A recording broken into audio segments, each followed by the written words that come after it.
বিয়ের রাতেই যে বর বউকে একা ফেলে রেখে পালিয়ে গিয়েছিল সে স্বামীকেই আজ 4 বছর পর প্রথমবারের মতো নিজের সামনে দেখে থমকায় সুহা। ড্যাব ড্যাব করে তাকিয়ে দেখে ছেলেটার সাজ পোশাক। সুহা আগেও দেখেছে মানুষটাকে, তবে শুধু ছবিতে। এমনকি বিয়ের দিনেও সে তার স্বামীর দিকে চোখ তুলে তাকায়নি, লজ্জায় আজ তাকাচ্ছে। পরনে ব্লেজার, তাও ব্লেজারের ভেতরে শার্টের খোলা অংশটুকুতে উকি দিচ্ছে ফর্সা লোমবিহীন লোক। সরি, পরনে ব্লেজার, তাও ব্লেজারের ভেতরে শার্টের খোলা অংশটুকুতে উকি দিচ্ছে ফর্সা লোমবিহীন বুক। চেহারার দিকে তাকিয়ে বুঝতে পারল এই ছেলের জন্যে এত মেয়ে পাগল হওয়ার কারণ। শুধু চেহারাই কি পাগল হওয়ার কারণ? এই ছেলের গলা আর কথাগুলো তো দারুণ ছিল। যে কণ্ঠের সাথে তার বহুদিন আগে পরিচয় হয়েছিল, যে কণ্ঠ আর কণ্ঠ দ্বারা বলা কথাগুলো তাকে কাবু করেছিল বহুদিন আগে। আর তার দরুণই তো প্রথম বিয়েটা নাকচ করলো, পরবর্তীতে সুহা রাজি হয়েছিল বিয়েটা করতে। কিন্তু কে জানতো তাকে দুর্বল করাটাও যে এই ছেলের একটা টোপ ছিল কেবল। সুহা ছোট্ট শ্বাস ফেলে, স্বচ্ছ চোখ জোড়ায় তাকিয়ে বোধহয় সুহাও এই মুহূর্তে পাগল পাগল অনুভূতিটা টের পাচ্ছে। কেন পাচ্ছে? সে তো এই মানুষটার জন্যে ঘৃণা জমিয়েছিল, অথচ এতকাল এই পাড়ার মেয়েদের কাছে আর স্বচ্ছ কাজিনদের কাছে এই ছেলের রূপের প্রশংসা শুনতে শুনতে এতটাই অভ্যস্ত ছিল যে আজ নিজেও মনে মনে এই ছেলের রূপ দেখে বাহ বাহ দিল।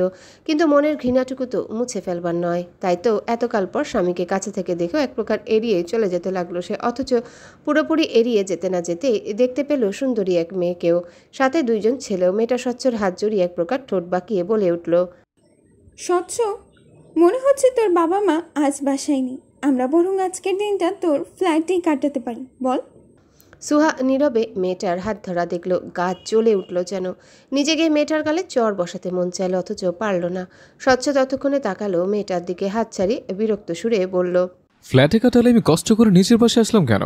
বাসায় এসেছি যখন বাসাতেই থাকবো। ওই মেয়েকে শায়েস্তা করতেই হবে আমার। মেয়েটা সঙ্গে সঙ্গেই বলল, কে? তোর খ্যাত বউটা? যদি এতদিন পর হাজব্যান্ডকে দেখে আবেগে আপ্লুত হয়ে তোকে জড়িয়ে টড়িয়ে ধরে দোস্ত, তুই কি করবি তখন? সুহার মেজাজ চিরচির করলো। সে খ্যাত? তাকে খ্যাত বলল এই মেয়ে? সুহা দাঁতে দাঁত চিবিয়ে শুনল কেবল। সিঁড়ি পেরিয়ে যেতে যেতে স্বচ্ছ বলল, গর্ধব, তো গান্সি কি করতে তাহলে?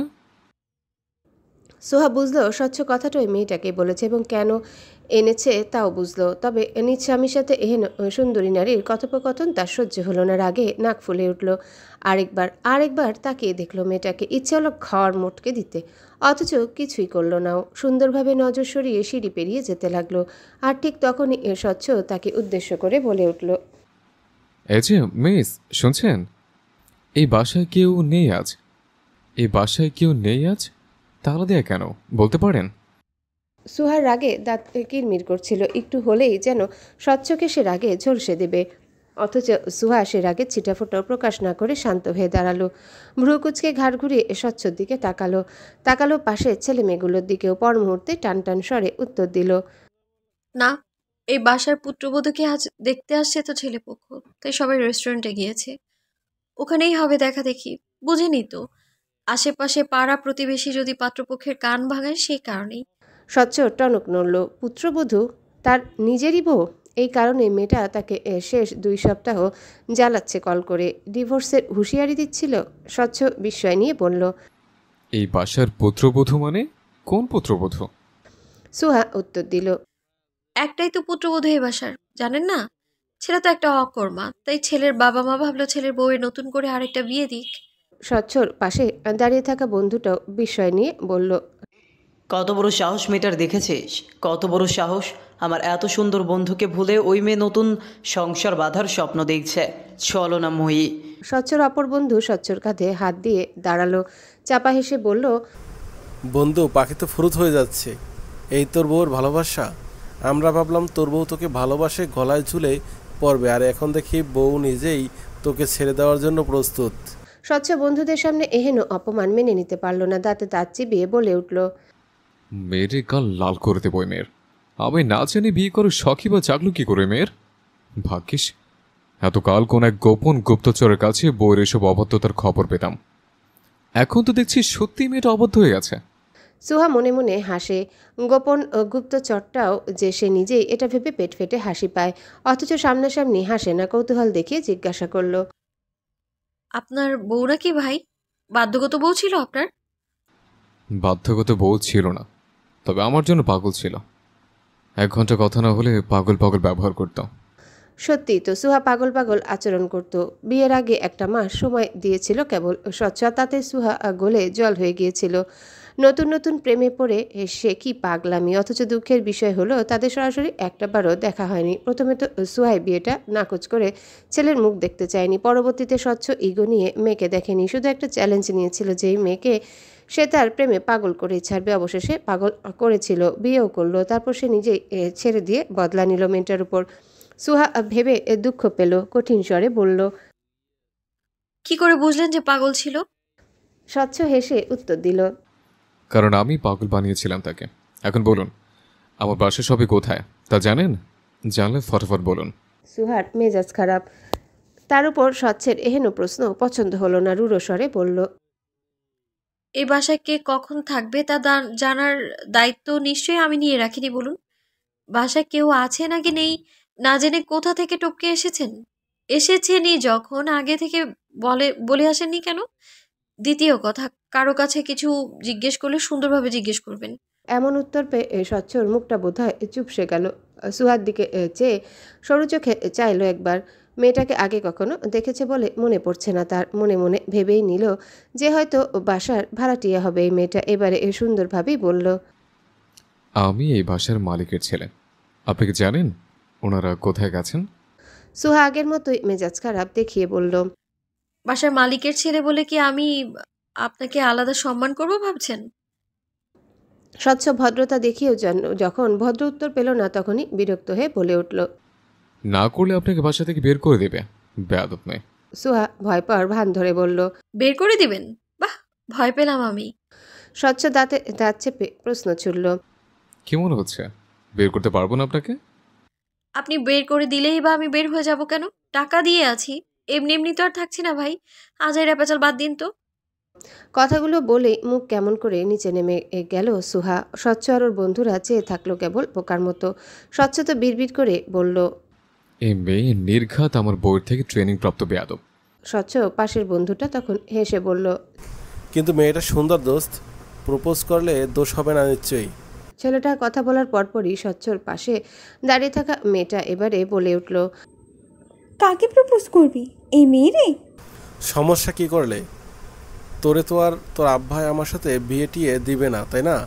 তার চেয়ে অন্য একটা জুটিয়ে নেওয়াই ভালো। উত্তরটুকু দিয়ে ও ছেলেটা ফেল করে তাকায় মেয়েটার দিকে। মেয়েটা নিধি।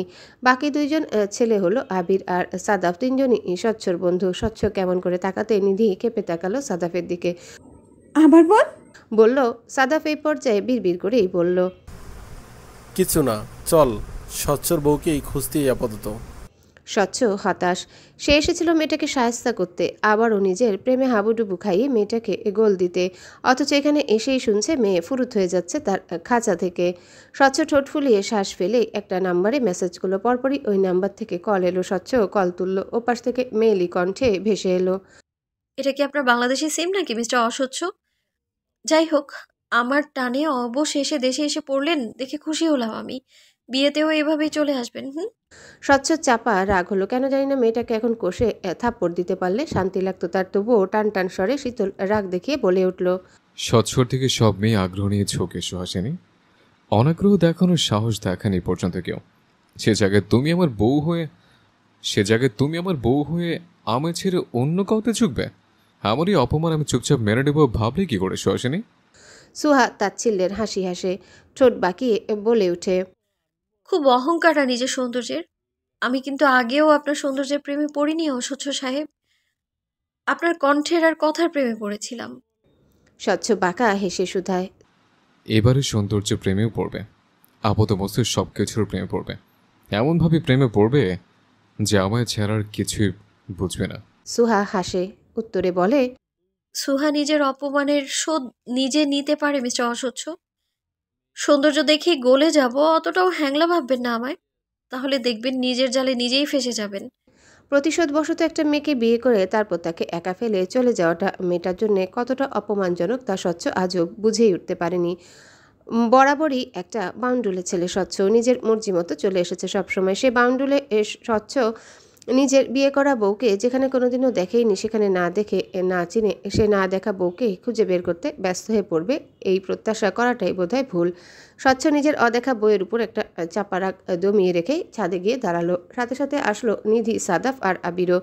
বসার মতো তেমন কিছু না পেয়ে ছাদে দড়িতে শুকোতে দেওয়া একটা বিছানার চাদর টেনে নিল, অথচ বিছানার চাদরের মালিককে তা তাদের কেউই জানে না।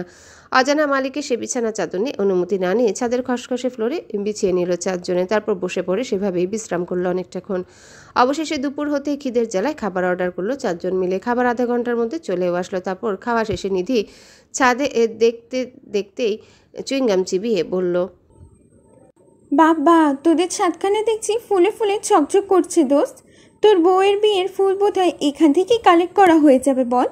বলতে বলতে ছাদে লাগানো কালো গোলাপ গাছটা থেকে 3টা ফুল ছিলল নিধি। ফুলগুলো দেখতে দারুণ লাগছিল। পরপর সেগুলোকে কানে গুজে নিল নিধি। স্বচ্ছর ইচ্ছে হলো নিধির মুখটা এক চড়ে ভোঁতা বানিয়ে দিতে। খাবার শেষ গ্রাসটা চিবিয়ে চিবিয়ে বলল, ভাবছি তোর আর সাদেফের বাসরের ফুলগুলো এখান থেকেই কালেক্ট করব। সুন্দর হবে না বল? নিধি মুখ ভেঙিয়ে বলল, কি আশ্চর্য, এমনভাবে রেগে যাচ্ছিস কেন? খারাপ কিছু তো বলিনি আমি, বল। স্বচ্ছ তখন খাওয়া শেষ করে উঠে দাঁড়িয়েছে। ছাদে মেলে দেওয়া কাপড়গুলো থেকে সাদা রঙের একটা ওড়না টেনে নিয়ে নিজের হাতটা মুছল আয়েশ করে। আর ঠিক তারপর মুহূর্তে কেউ এসে ওড়নাটা ছো মেরে টেনে নিল। তেজ নিয়ে তার সামনেই বলে উঠল, কি আশ্চর্য, বাসার মালিক বলে কি যার তার কাপড় চোপড়কে নিজের হাত মোছার সামগ্রী বানাবেন ভাই? কি করলেন দেখেন তো, সাদা ওড়নাটা আমার। স্বচ্ছ প্রথম দফায় চুপ থাকলো। নিজের অজান্তেই ভুলটা করে বসেছে সে। ওড়নাটা কার ছিল সেটাও তো সে জানতো না। তবে এই মুহূর্তে ওই বেয়াদব মেয়ের ওড়নায় হাতের হলুদ হলুদ ছাপ দেখতে খারাপ লাগছে না তার, বরং আনন্দ হচ্ছে। ডোন্ট কেয়ার ভাব নিয়ে বলল,